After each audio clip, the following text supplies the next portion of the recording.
중요한 것은 남들과는 비교 안 할 수 있어. 하지만 나와 내가 비교한다는 것입니다.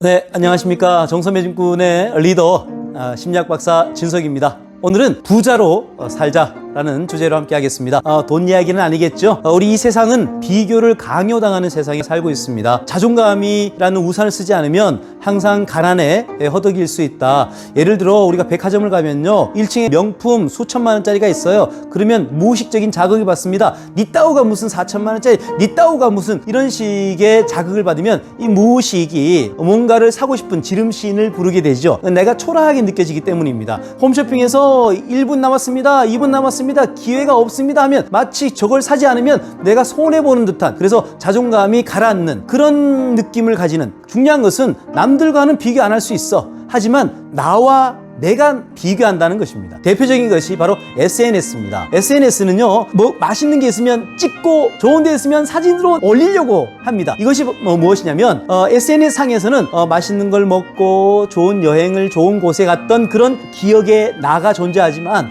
현실에서는 끼니를 해결하고 있고, 이런 것들이 현실과 이상으로 괴리감을 느끼게 되면 뇌 보상 시스템에 있어서 의식과 무의식이 서로 상충을 하면서 우울감이 옵니다. 그래서 심리학 연구에서도 SNS를 많이 한 사람일수록 우울증이 심해진다라는 연구가 있습니다. 이 이유는요, 이 도파민과 이 세로토닌이라는 호르몬 작용인데 대표적인 뇌 보상 시스템입니다. 우리가 기대감, 중독 호르몬이라고 하는 이 도파민은요, 아침에 일어나서 좋아요가 몇 개 표시되어 있을까, 아니면 어떤 기대감으로 이렇게 그 휴대폰을 보는 것들, 도박을 하는 것처럼 중독되는 호르몬을 작용을 합니다. 그리고 좋아요가 많아, 인싸는 곧 생존이야, 이러면서 편안한 느낌을 가졌을 때 우리는 세로토닌이라는 호르몬의 작용을 받게 됩니다. 이런 것, 도파민과 세로토닌의 대표적인 악순환의 고리를 끊기 위해서는 또 다른 것에 관심을 가지는 겁니다. 또 다른 것에 관심을 가지는 것이 그 중독에서 벗어나는 가장 좋은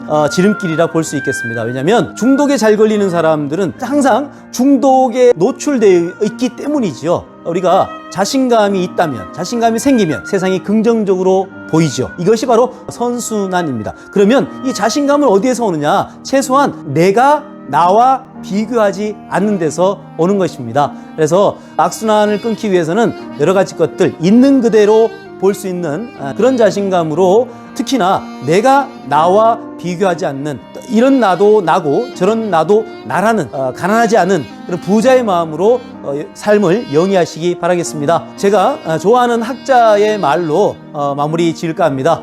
최근에는 나훈아 씨의 노래 중에 테스형이라는 노래가 있죠.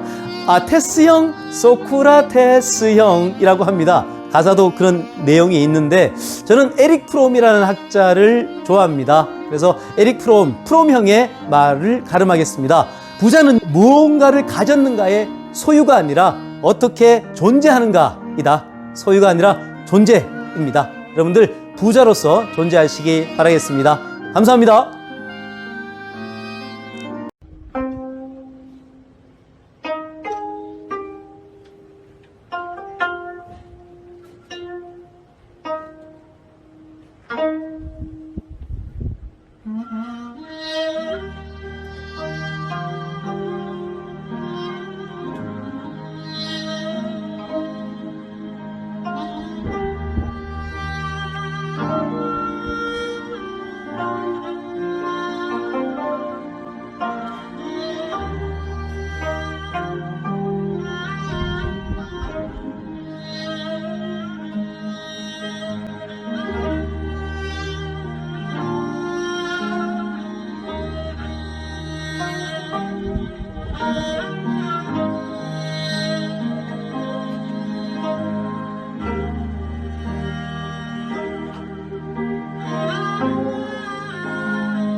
네. 아니, 박수 주셔도 됩니다.